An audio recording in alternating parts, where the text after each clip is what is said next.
He's saying his brain mail settings send truth So Jim Bob accidentally opened the wrong video, apparently.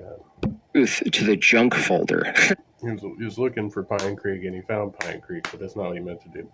That's funny. Pretty much. Number of stories recently about folks who have had relationships severed, particularly women. They've either done the severing themselves or they've had their relationships with family members and close friends severed by their family members and close friends. Oh, suddenly that's not evolutionarily selected for? Oh, wow. What are you talking about? Notice how they get all... Stop whining! You see how they get all partial suddenly with human behavior? You see this? Do you see what's happening? By the way, as if someone Some people do. becoming an atheist doesn't sever their relationships with the rampant, the creation parts. They do it all the time. Yeah, no, absolutely. So now he's all worried about severing relationships, even though by his own metric in his book that all of this behavior is just necessitated by evolution anyway. What? How do you not see the problem here, dude? Because they've raised objections to running a woke DEI hire communist in the White House. they've raised objections to putting a serial sexual predator in the White House, and those friends and family don't care. They say, you're ruining relationships because of Is he a Mormon? I don't know. And that's just a rationalization. I want you to... I don't even know. That I wouldn't even surprise me that he's some sort of soft Christian, honestly, at this point. to do a bit of a thought experiment with me. Up in a house where there is emotional abuse, physical abuse, or maybe even sexual abuse. Also and selected, it is also evolutionarily selected for. either...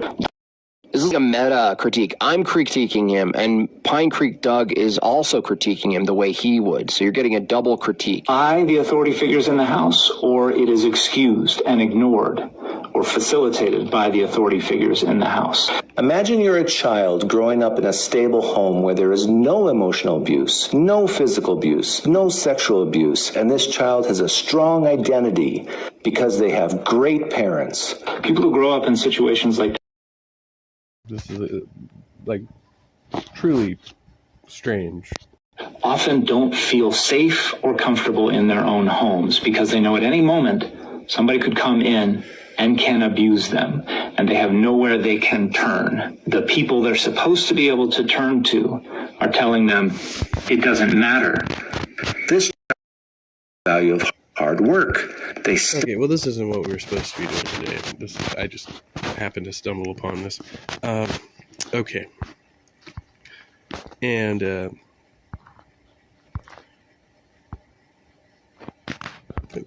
notification on.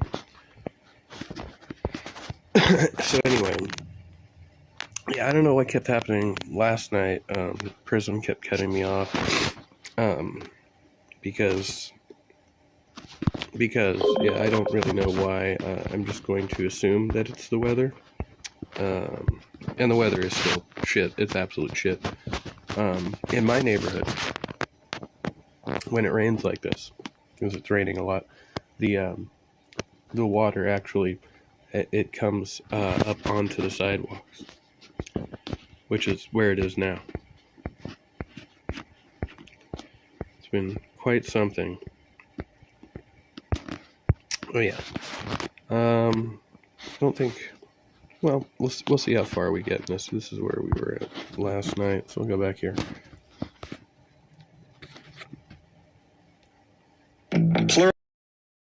Pluralsight, the upskilling you need to master today's AI tools and techniques. Explore. So what was the reasoning? So just to get caught up, for anybody who may have missed it, this psychiatrist doesn't believe that brains evolved. He just believes they could not have evolved. So, not her, not the one right now, and it's the older lady on the other side of the table that she's questioning. Okay. Behind you changing your glasses from viewing the brain as something that evolved to viewing the brain as something that was designed? Okay, I think it wasn't the data, because I already knew the brain was amazing, and I'd, done It wasn't data. medicine and I was doing psychiatry. Wasn't it? And I was going, this brain is absolutely amazing. But I think that I had never really put together the consequences of thinking about this. Well, I actually found, I was looking, I met God, and was been there all the So she's like, I was just out there giving people drugs, right? Because psychiatrists don't actually study brains. They give people drugs, and they study the effects of giving people drugs. And then at some point along that journey, she found God. It's like, wow, I already knew the brain was amazing, but then I started believing in God. And I was like, wow, that's like really, really amazing. And no presupposition there, like, or any of the work she was doing, giving people drugs. That wasn't it, it was just she personally came to believe in a God, and so that she was like, well, obviously the brain was designed. God designed everything, right? From the Christian worldview or whatever. And you're actually nicer than I thought, actually. And then I was actually exposed to the creation ministry, and because she gets in with the creation ministry, and she's like, well, yeah, designer. It makes perfect logical sense. I didn't do any of my own research. I just open, I suppose. It was like, oh gosh, well, why didn't anybody tell me any of this beforehand? That makes it really, it just changes things. It's like the light switched on. In a way, it's like you're looking through clean glasses, because everything made sense. I'd done psychiatry and psychotherapy, and I'd learned all these, which are based on the reason why things go wrong with people in their lives and in their brains. And I expected that all those different theories would sort of point to a final comment, it all makes sense, but never did. And then when I became a Christian, I'm going, hello, this does make sense. If you've got a God who made things amazing and people who were supposed to live forever, and then he said, hey, you can have some free will, and they said, yeah, well, you can get nicked, and then they walk off and do their own thing, and then he says, well, how's that working for you? And says, well, I'm going to have a limited time. I've made you eternal, because, we know cells can last forever. But he said, well, if I let you be in charge of your lives and you muck things can last forever, is that up, it would be really helpful if there was a limit to the amount of trouble you can get into. I've had children. They're now wonderful young people, but I tell you what, the long dark tunnel of adolescence was a really tough time. I love how it's just like this whole talk, it's just not even like halfway through this, right?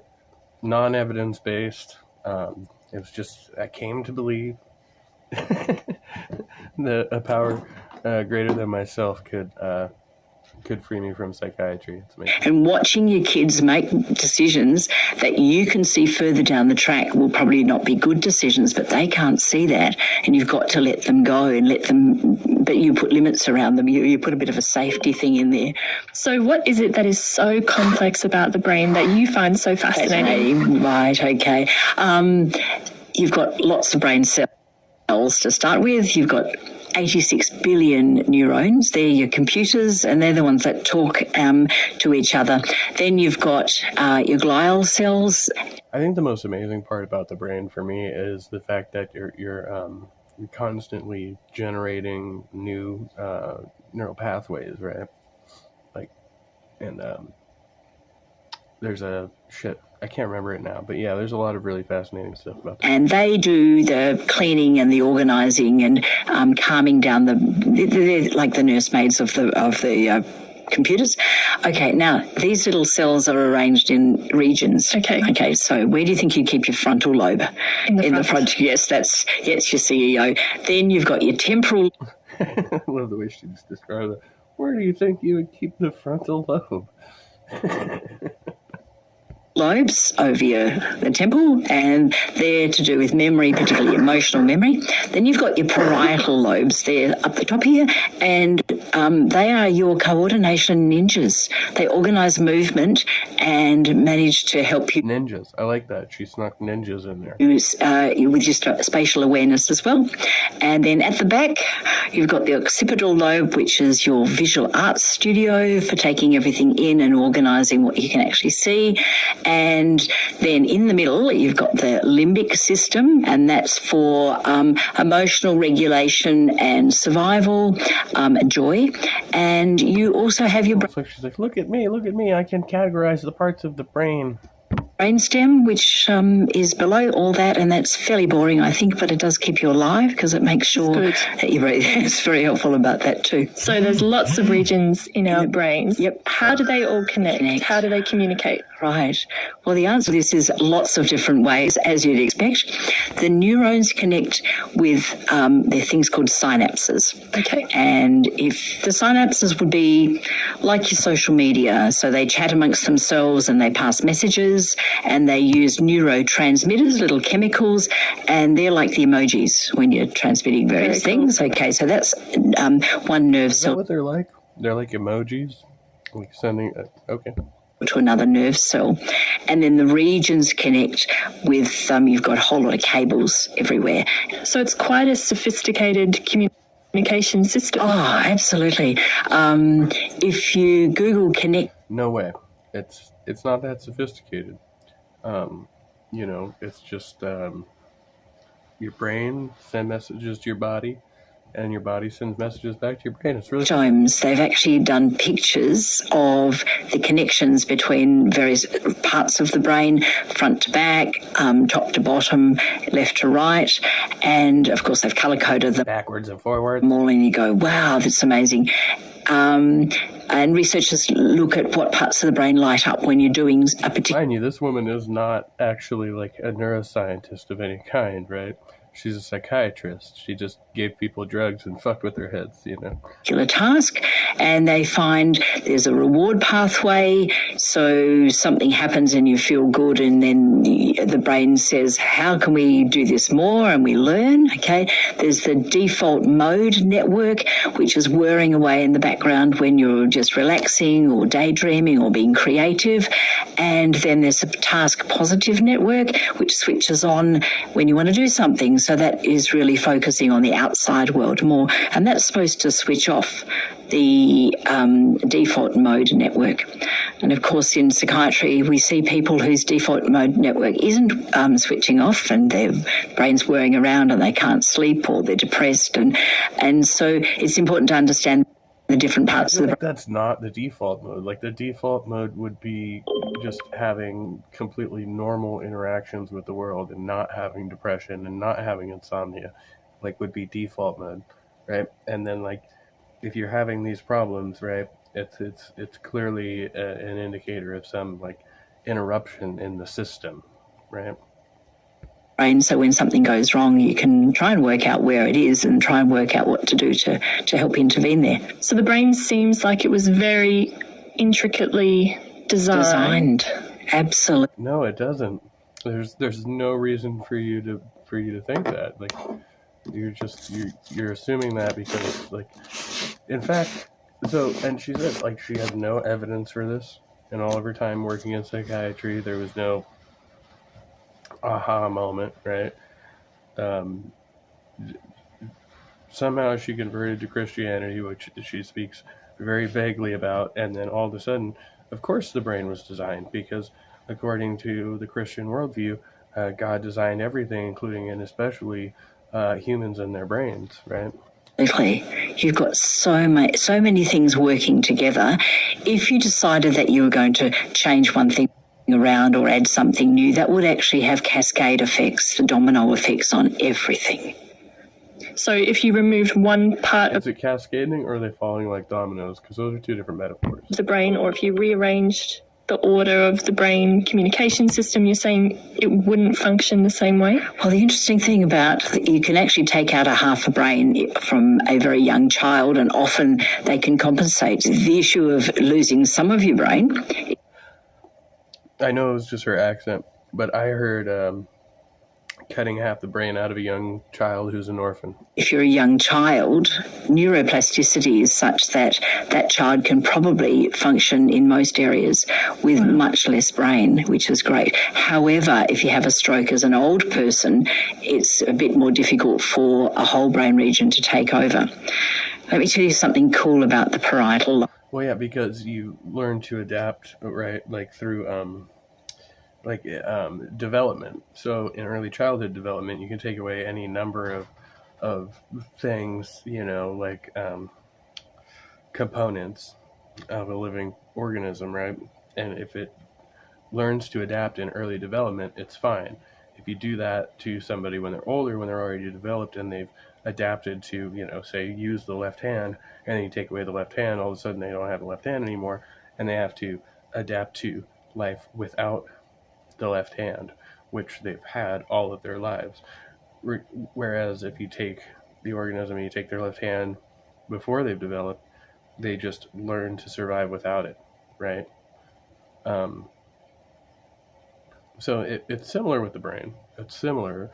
Of course, the brain is pulling off a lot more functions than a left hand because, like the brain's controlling the hand itself and all of the motor functions that go along with it.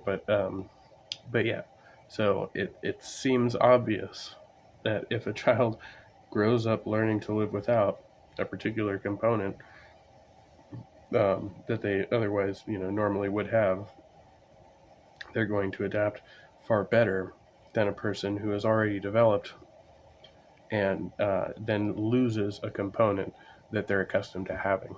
Remember that was the coordination ninja? Yes. Okay, so basically this part of the brain on the right-hand side controls the left side of the body, the facial muscles and the arm and the leg. And the left side of the brain controls the right side of the body. Okay, there's a little strip there. And if you have a stroke and you knocked out the left side of the brain, the left parietal lobe there, what's actually going to happen is you won't have any control on that side. And that would be fine because the right side would keep going. Now, the right side seems to know there's two sides. So the right side would look around and try and look after both. However, if you knock out the right side, you're left with the left side only, and the left side doesn't seem to know that it's got a right side. Oh. Yeah, okay, because you can imagine if only the left side is looking after the right side of your body, and then it looks down and says, oh, there's a leg there. I think there's I haven't studied brain anatomy in a while, but there's a component in the occipital portion of the brain that is different from right to left, and one of those governs spatial awareness. So I think there's a point to what she's saying here. There's like a reason for that. But yeah, I haven't looked at it in a long time, but there's a physiological reason that the brain is designed in this way, and what you're saying is somewhat accurate. There's a left leg. Oh, that's not mine, is it? It's called left-sided neglect. People actually have that, which is devastating when you think about it, because they don't know. They can look, oh yeah, there's a leg there. Well, they can't compute, because the information isn't going to the part of the brain that knows what it owns. And literally they might shave one half of their face, if a bloke, and maybe eat half of their dinner and read that side. But this left-sided neglect just is really awful. And you go, hello, you're still a human being. You're still a valuable human being, designed in the image of God and made beautiful. She just walked in. Do you know how worried? That was just utter nonsense. What the fuck did she just say? Left-sided neglect. People actually have that, which is devastating when you think about it, because they don't know. They can look, oh yeah, there's a leg there. Well, they can't compute, because the information isn't going to the part of the brain that knows what it owns. And literally they might shave one half of their face, if a bloke, and maybe eat half of their dinner and read. I don't know, that just sounds funny. I don't know about the eating one half of your dinner part. But the shaving one half of your face, that's just objectively funny. That side, but this left-sided neglect just is really awful. And you go, hello, you're still a human being. You're still a valuable human. And then she's just like, well, hello, even if you have some neurological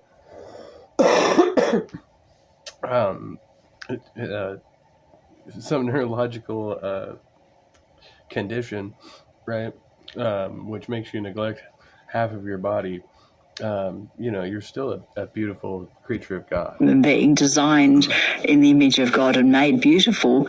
Okay. So when you're working... That was utter nonsense. That was non-explanatory. It didn't say anything. It said absolutely nothing. Just like, oh, you beautiful people who have left side neglect, you're still children of God. Hallelujah. With people whose brains perhaps aren't functioning at their full capacity or their best capacity, what are some of the things that you're looking for to help get them back to full function? It's a good question. Gosh, they do research on that. Yeah. You don't do research on any of this. You're a psychiatrist. All you do is give people fucking mind-altering substances. What am I looking for? Well, when you're working with a human being, you make a relationship with the human being. You've got to look at them literally through God's eyes and go, how, God, would you look at this person? And then I actually say, And she's got a God complex to boot. She's like, I'm looking at other people through God's eyes. What am I to do here? So I've got to make a decision about what I can do. And so what I'm really trying to do is honor that human being, like, why have they come to me? And, some people come for advice or help, which I can't give. And I can tell them, I can't help you. Try and help them find somebody else. Or there've been people that I've worked with, and I don't think there's an answer. Either there might be an answer and they can't afford it, or... Do you think the little old lady is tiny, or is the interviewer some type of giant? Things are too... She's a fairly attractive young lady. Broken and too... you can tell there's like a mismatch here. Damaged for them to be able to make much change, or we don't know. And that's the most frustrating thing. So we can learn a lot about how the brain is designed by seeing it when it's not functioning well. Yeah, that's how we've mostly learnt about the brain. You've heard of that, the book, The Man Who Mistook His Wife for a Hat? I have not. You have not? I have heard about this book, actually, yeah. Written by a neurologist, and the most fascinating but really sad stories of people who had brain tumours or who had strokes, and different parts of the brain wasn't working, and then they'd come up with these amazing things. And this particular man thought his wife was a hat, and it was just tragic, although sort of fascinating. When you hear somebody say something like that, literally, you're like, well, you can't literally think that a person is a hat, right? You can't try to, like, put them on your head, right? If you did that, like, it would be utter nonsense. I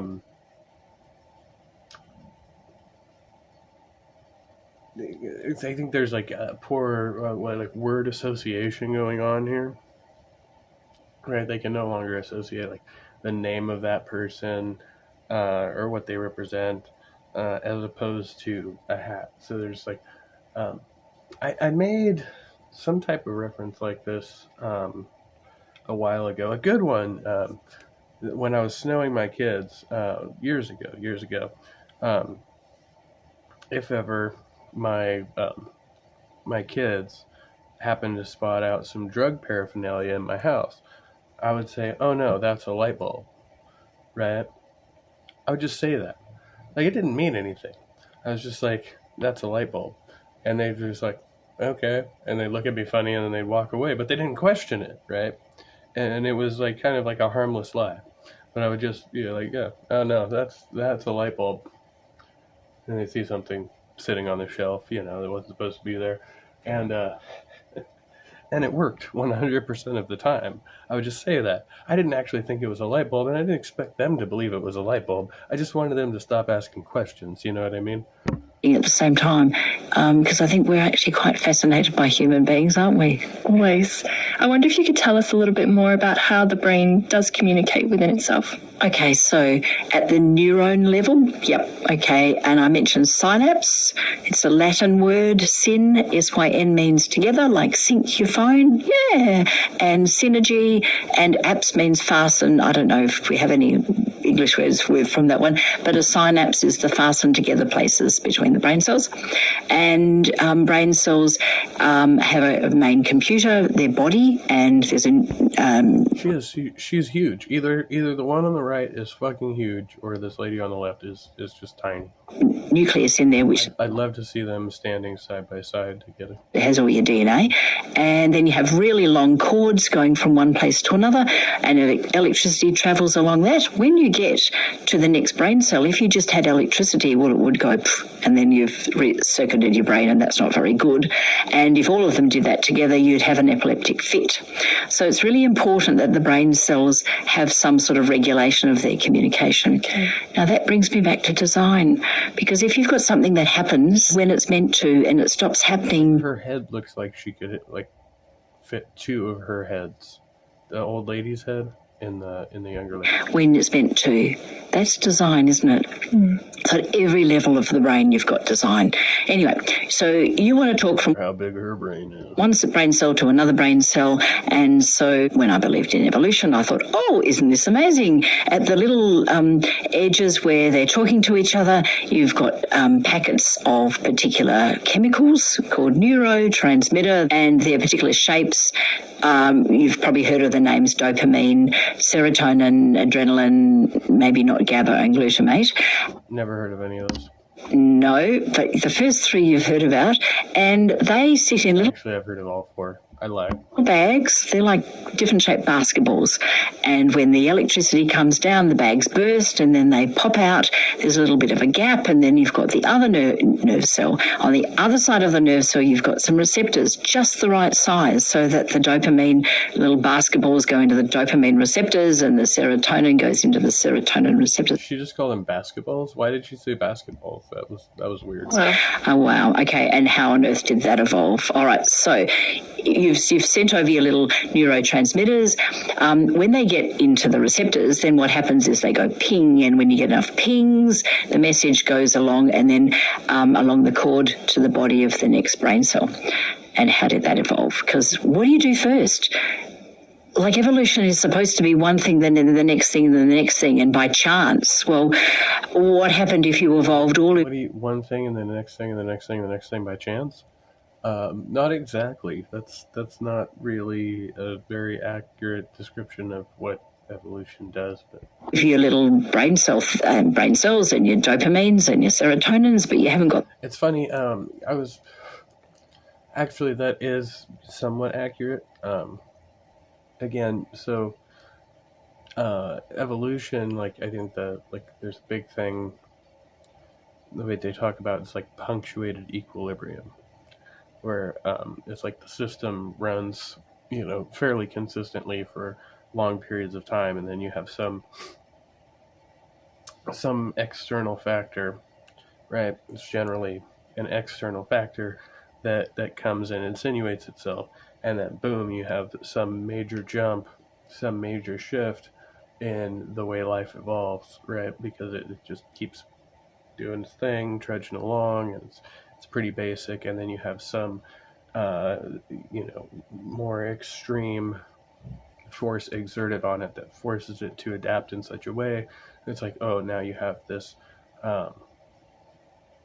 this kind of major shift, right, from the norm, and there's some explanatory factor as to why that shift takes place, and it's because of some major environmental stressor, right, that the organism has to adapt in such a way.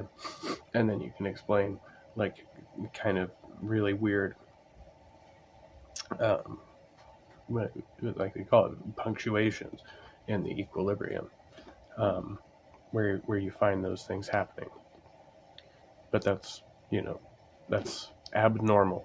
That's definitionally an abnormal thing, but somewhat normal normalized over the course of history, right? As things continue on a long linear time scale. The right size basketball hoops on the other side, well, nothing's going to happen. And particularly as dopamine's in the reward. I don't like the basketballs to basketball hoops analogy, right? The key in the lock, or the key in the keyhole, or whatever. That's a much better one. But this basketballs to basketball hoops is kind of just weird. The pathway, you wouldn't get much reward anyway. And then what happens? A little, you've sent a message from one brain cell to the next brain cell. What do you reckon is going to happen to those? That doesn't happen either. I don't think it's from like cell to cell to cell. When you send one message from a particular region of the brain, it kind of floods other brain regions, like related brain regions, right? But it goes to that whole region. It starts kind of reaching out and networking. It's a network of cells, a cluster. Those little basketballs. I don't know. No. What would you like to happen if they were designed? What would you do with something? You've sent a letter and it arrived and the message transmitted. Well, you'd like something to happen because of your message. Okay, so you've actually got a brain cell that's waiting to do something as a result of the message getting through. Okay, so you'd heard of those three chemicals, dopamine, adrenaline and serotonin. Okay, they're the ready, steady, go ones. So you're about to run a race, you're ready, that's adrenaline. If you've got lots of adrenaline, you're tense, waiting, looking, prepared, everything's focused. Oh, it's not quite, everything's focused on everything. Okay, serotonin is what keeps you from running when you shouldn't. That says, I'm quite happy, thank you very much, being where I am. So it's actually a calming chemical. And then dopamine is the go chemical. And with dopamine, we can actually see long distance, we can see where we're going, and we can see the pathway that we need to be going through. That's kind of a misnomer there. So dopamine is the one that has you focused on an objective, right? So serotonin regulates, okay, yeah, cool, I'm in stasis right here, right? Adrenaline is what she's thinking of, that it's like go, no matter what, you get adrenalized. That's the fight and flight response, or you're running, or whatever. And then so dopamine is goal oriented. And I happen to study this quite a bit in addiction medicine research. Dopamine is the one that's like, oh, there's my food, right? Like I've got to, like, I'm a lion, I got to chase down this gazelle because that's my food. So you're focused on it. You're not adrenalized, you're focused on getting that food source or whatever. That's the dopamine receptor, and then you get a corresponding pleasure reward when you catch that food. So once again, you've got to have design to decide when you're going to do all those different things. Imagine if you had lots of dopamine at the same time as lots of serotonin. No, you don't. You just insert. Well, you've got to have design if you're going to be doing a lot of complicated things with your brain. No, that's not at all how this works. And where you wouldn't know who you were or what you were doing. And if you had too much adrenaline, well, we call that anxiety. Okay. Now, the other thing about the neurotransmitters, let's say we've sent a message along, those little basketballs are going to be recycled. So what we're going to have is we're going to have to design on the sending side some recycling pumps. Okay. Right. Vacuum cleaners. They're easy to remember. So far you've got the little bags. You've wanted to send them. It's times like this I wish I had like a real neuroscientist to come like shoot this shit down, because it's like, so full of holes. Message, say you wanted to say the dopamine message is go, focus, or the serotonin message is calm down. Adrenaline message might be get excited, look around, or prepare for danger. It's like a man, doesn't she? Not her, the other one. It's like a very, very attractive man with nice eyes. Danger. And you've sent the neurotransmitters out to the other. And I'm not saying, I mean, it's not a big deal if she is, if she's transgender or whatever, I don't know. But, and she, like she's, she's nice looking. but she's huge. Like in comparison, this woman is just like straight tiny. I don't know. Side the message She's got like a very broad jaw, which doesn't help. landed and someone did something on that side, and then what happens is they're taken up by the reuptake pumps, put back in their bag so you can do it again. How is that? That's elegant, isn't it? It is. It is. There's design there, isn't there? It is. Yeah, it's not wasted. Okay, now what would happen if you had too many of the reuptake pumps? You would lose all your messages. You would, wouldn't you? Yeah, okay. Well, I work in the field of ADHD with adults. That's attention deficit hyperactivity disorder. Well, that's what it's... Do they still diagnose adults with ADHD in Australia? I don't think they do here. Actually, no, scratch that. I do know at least one adult older than myself who claims to have ADHD now. But I thought that was like really out of fashion these days. Called, it's not what it is. What it actually is attention dysregulation and hyperactivity disorder. People think that ADHD is a hyperactive child, usually a boy who gets into trouble a lot, and in actual fact, although ADHD has been described in the medical literature for over 100 years, there was a time when it was thought to be a disruptive behaviour disorder of childhood, and that was awful because the poor kid who has ADHD actually just has a busy brain. His default network is... That's yeah, no, that's much like, I mean, I remember a lot of this in my time in school, and that is the way they treat it. For the most part, you know, they're considered disciplinary problems.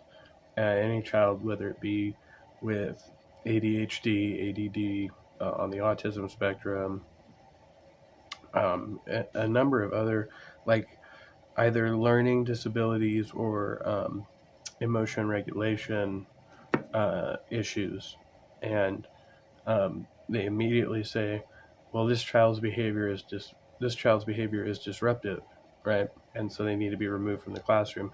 That tends to be the way they deal with these things, and the teachers aren't really equipped to deal with it. Usually they have a large number of students, and so one child who's acting out, in some cases, and in many cases, might actually be performing academically very well, right?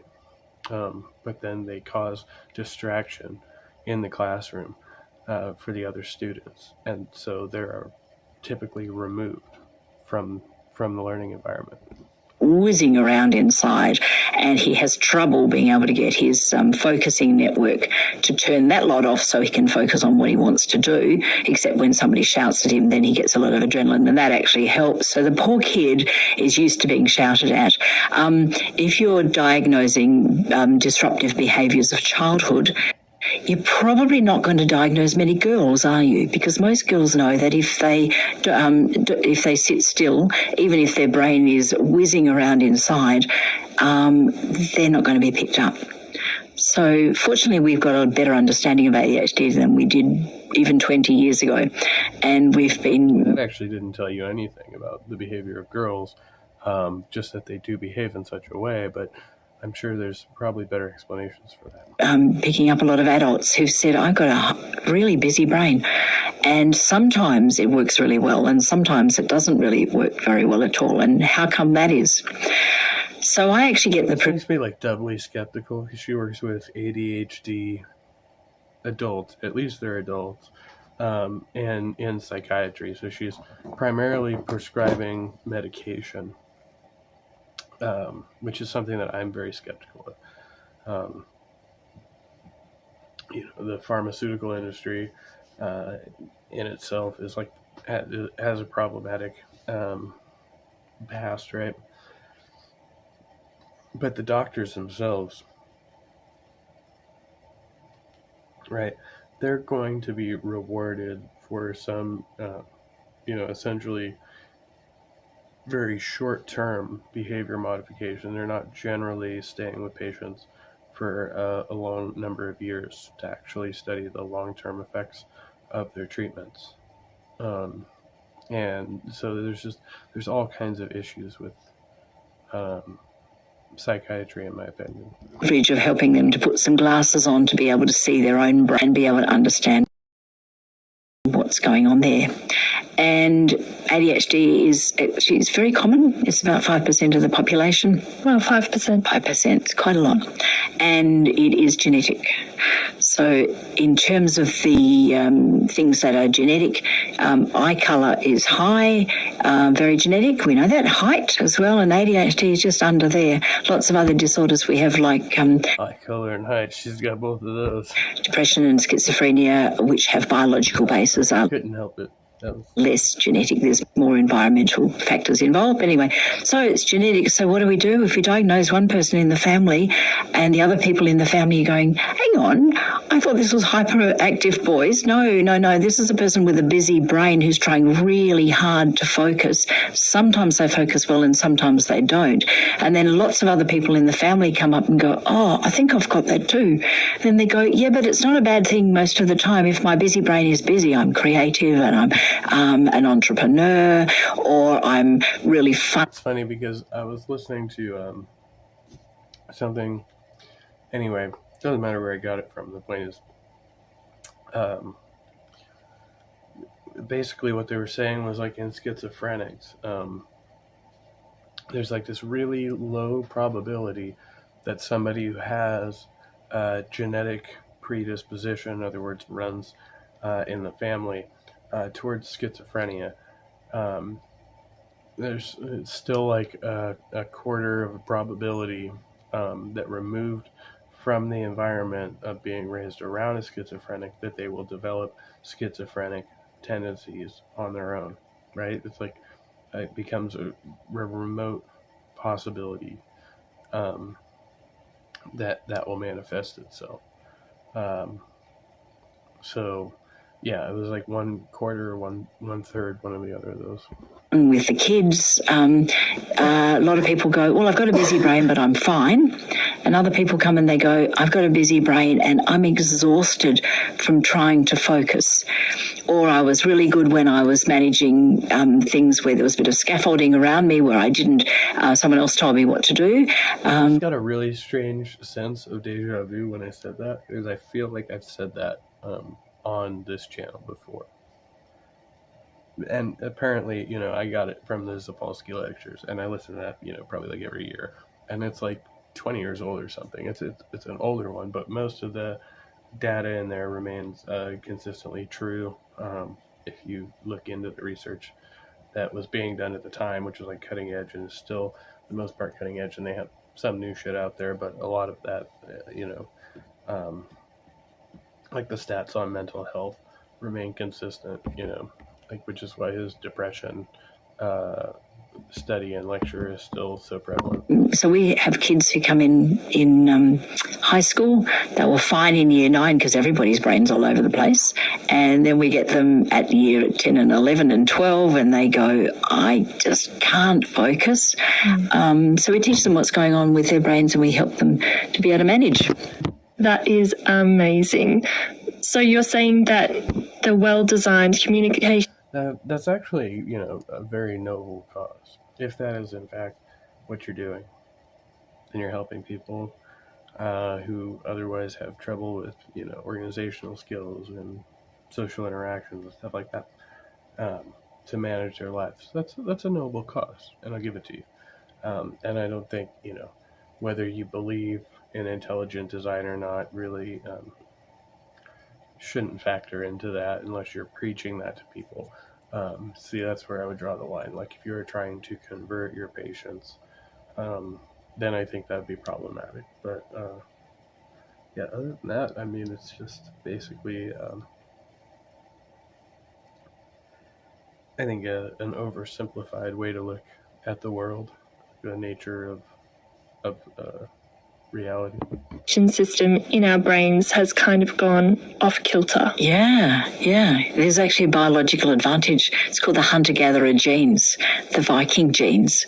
Now, I'll tell you where the main genetic change is in those little Did she just refer to Vikings as hunter-gatherers?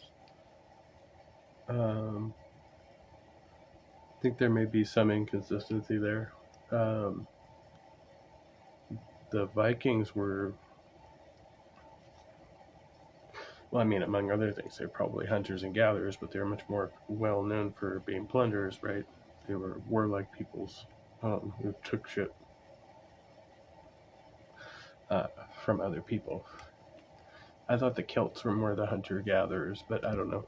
Take vacuum cleaners in the synapses, particularly in your front, which is the part of the brain that does the project management of everything else. Yep. Okay, so if you had extra vacuum cleaners, and there's the chemical dopamine is probably the main one, you send out your dopamine.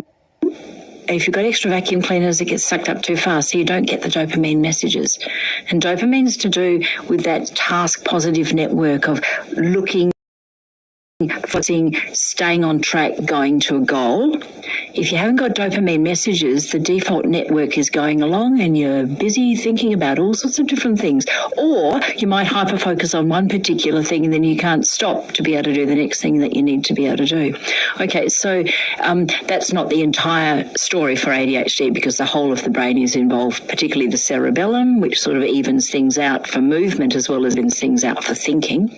But you've got your frontal lobe, which is the part of the brain which is managing everything and using dopamine as a message to say we need to focus on that and not on that. And the messages are intermittent, which is really interesting when you think about it. If the receptors weren't working at all, that's receiving, you wouldn't get any messages.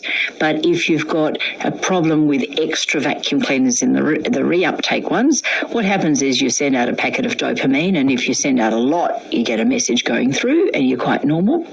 And if you send out a small amount, a lot of that gets sucked back up and you don't get the messages coming through. So most people with ADHD have learned if they're in an environment where there's lots of dopamine, lots of fun and excitement or drama or fear, they're often wonderful in a crisis.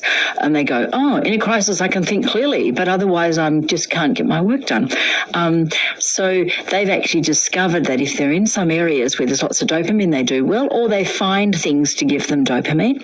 And remember, we mentioned the reward network. Yes. That runs on dopamine as well. And everything that gives a... That's, so that's true.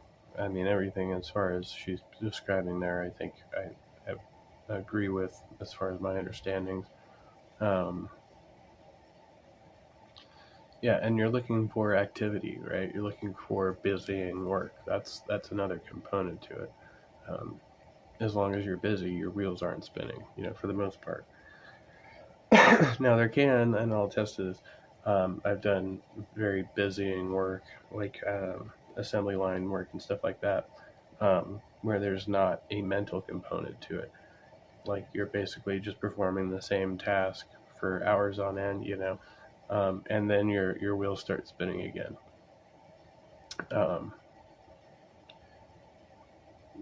Which can be, it can be either a negative or a positive experience depending on how you spin it, right? But that's kind of the nature of things. You either have to find something to occupy yourself, right? And this is like on a much more consistent basis for people who have this problem, right? You need to be constantly occupied. And that's one of the ways that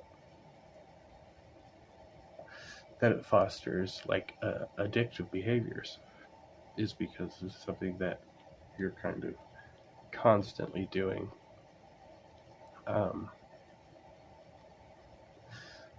Or constantly having to attend to, at least. And so it occupies you both mentally and physically. Reward goes through, will give you a shot of dopamine, alcohol, all the bad drugs, caffeine, Sugar gives a lot of dopamine, and a lot of people who've got these busy brains, they get to the point of they either get addicted to or they've learned, if I give myself a shot of sugar or something else, I'm going to be able to function very well. So that causes a lot of trouble because we've got this brain where the brain is running the life, and if you're doing something which is making your life worse, then you start to get depressed. and anxious, and they come in to see us and we go, oh, have you got a busy brain? And they go, yeah, I've always had a busy brain. And then it's a matter of helping them to understand how their brain works, and then maybe they can make some healthy choices to up their dopamine instead. So let me tell you about dopamine. So where do we get that? Do you think it just floats into the brain? No. Okay. And this is where the whole body is designed, and we're also... I now want to cut segment. I almost want to go to this Sabine, well, I can't pronounce her last name. She's a physicist, but she does a video on how dopamine addiction is a myth, and I thought that one was pretty good, and I'm almost wanting to find that right now. They're designed to be in our own environment, because where you get dopamine from, it's a little chemical. It comes from another amino acid called tyrosine, and tyrosine comes from protein, or your gut bacteria can make it. So you've got your brain, and if it had just evolved, I think, how did it evolve that everything fits in with everything? So to get your dopamine, you've actually got to have either good gut bacteria, or you've got to have a source of protein, which means you've got to have some legs to run around, and you've got to be able to chew your protein and absorb it and digest it, and then you've got to transport it to your brain. So if we just look at dopamine, you go, the whole body is connected. And because I work in that field where people have this dopamine problem, I basically trawl through all of their life and their medical history and their family history and go, okay, do you have anything wrong with your gut? Because if your gut isn't working properly, your dopamine might not work. Wow. And there are some people who have celiac disease, so they are allergic to gluten. So if they have gluten, the gut doesn't work terribly well at all. And then they get brain fog. If they have ADHD, it gets worse. And if they don't have ADHD, they have those symptoms, and once we can help them with the gluten and their brain and their gut heals, I've seen people who said, oh, my brain's working fine now. Or the people with ADHD say, my brain's working better than it was.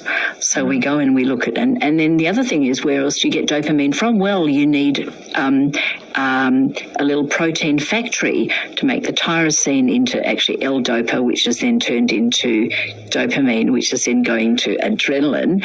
Where do you get little factories from? Well, they're made by the DNA. And where do you get the things to make the factory? Every time they say that, I'm reminded of the song by Big Black. It's called L-dopa, and it's the line at the end. It says, L-dopa fixed me all right. Factories, well, they're proteins, so you've got to have all the essential amino acids. So again, you've got to have you've got to have a village to feed you to actually survive, to do these things. So everything is interlinked. That's design. That's not evolution. I mean, it's just staggering to listen to all the processes that a message has to go through, or where they get their energy so that the brain can function well. So you're not really just talking about the brain not being able to evolve on its own, because it needs the body at the same time. Yeah, but the body needs the brain. And everything's interconnected, and there's no way that happened bit by bit by bit. Even if it could, time and chance, they say, is the thing. Well, chance, it's not going to work, because it would take you billions of years. And you still need to have design. You still need someone to make it. So why does this matter? Why does it matter what glasses we view the brain through, and whether the brain did evolve or whether it was designed and created? And she just stated that. Well, it's obvious, you needed someone to make it, right? There's nothing in her research points to this. It's just, a feeling that obviously you need someone to design all of this. Some omniscient being, right? Omnipresent, omnipotent, omniscient. Created. Why does that matter to us today? That's a really good question, actually. So let's just say our brains evolved. As Richard Dawkins says, we're a mote in the universe floating around. Nobody cares, and get over it. Well, that doesn't actually fit with people, does it? Because people are goal focused. We are. If we went design. Why is it that we keep designing things? Design is you think of something, you want something, you make. Well, that seems to be a fairly uniquely human problem, right? Which is an interesting way of looking at the world, right?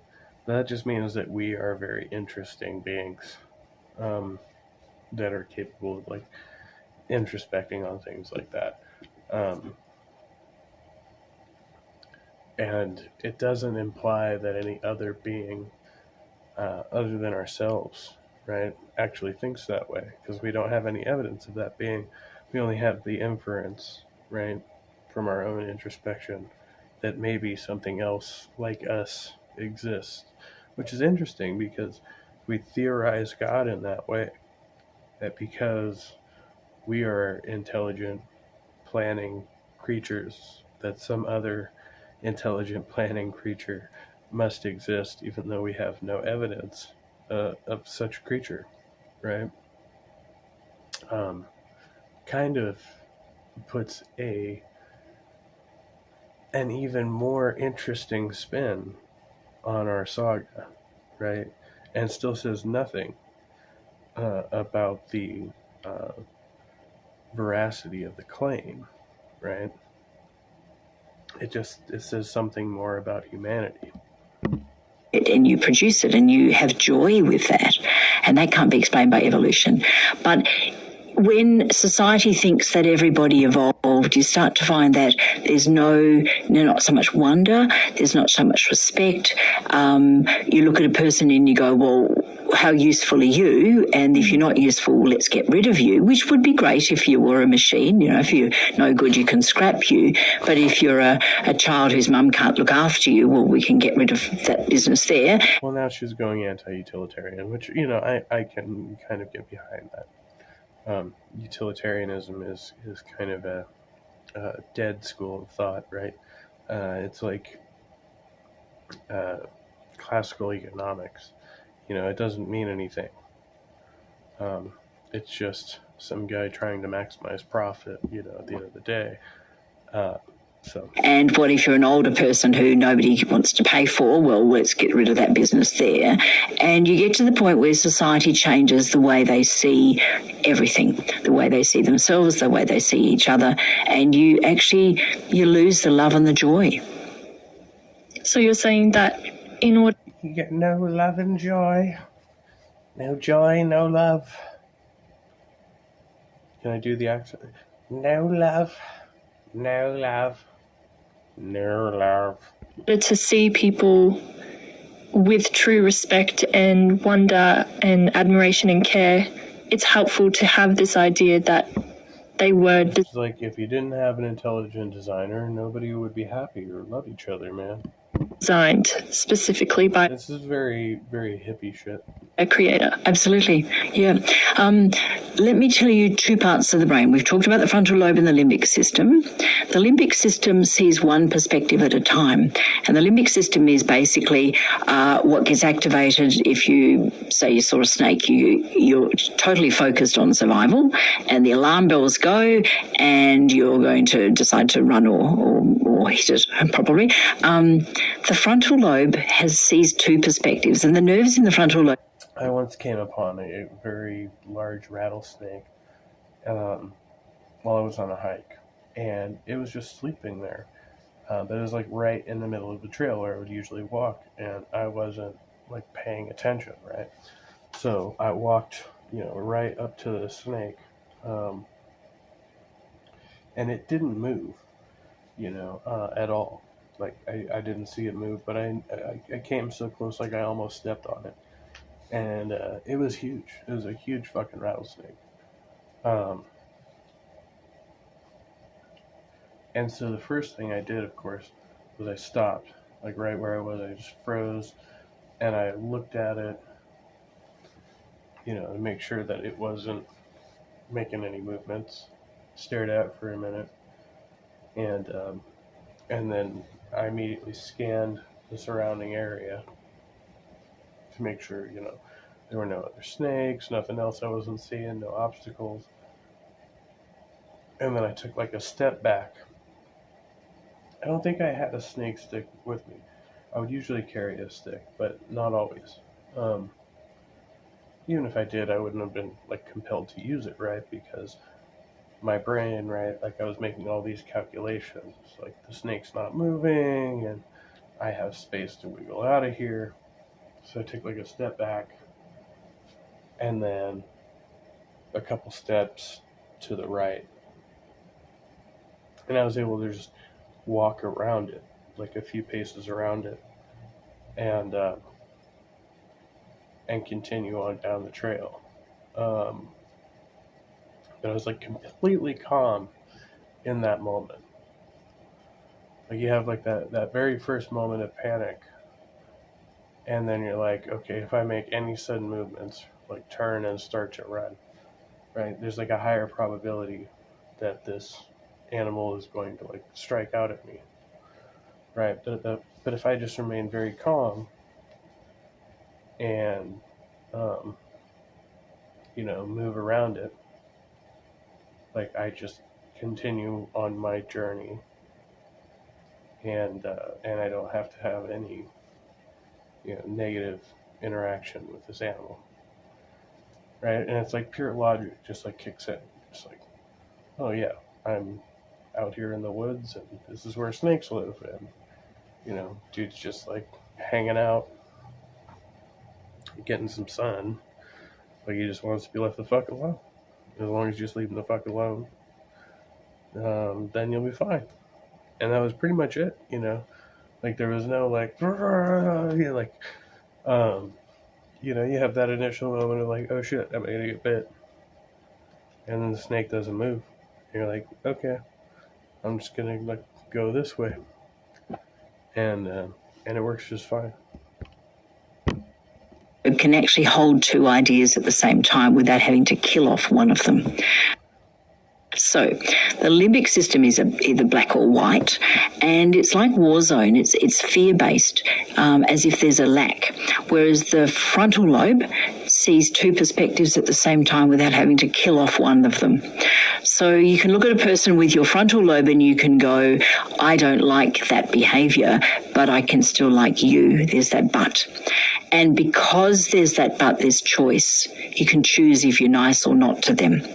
If you're coming out of your limbic system, basically it's a fear-based thing. It's one perspective, which is me, and I need to survive at your expense probably, and I can look at you with black or white and I can decide whether I do or don't want to interact with you at all. And I have no choice. If I'm using my limbic system, I have no choice. It's in there. It's wired for survival. If I've got a frontal lobe, that calms everything down and I can go, oh, okay, well, I was upset by you, but there is a future. So in the limbic system, there's a now and there's no future. Anyone with $10,000 or more in credit card debt or personal loans may qualify for help from National Debt Relief. Getting started is the now and there's no future. When you were born, you had your 100 billion neurons. All right, I don't know what's going on here, but yeah, I didn't realize it's like 1 o'clock already, so I gotta go. Much love, be well, stay trusty. Thank you to y'all and stuff, and I'll see you later. All right.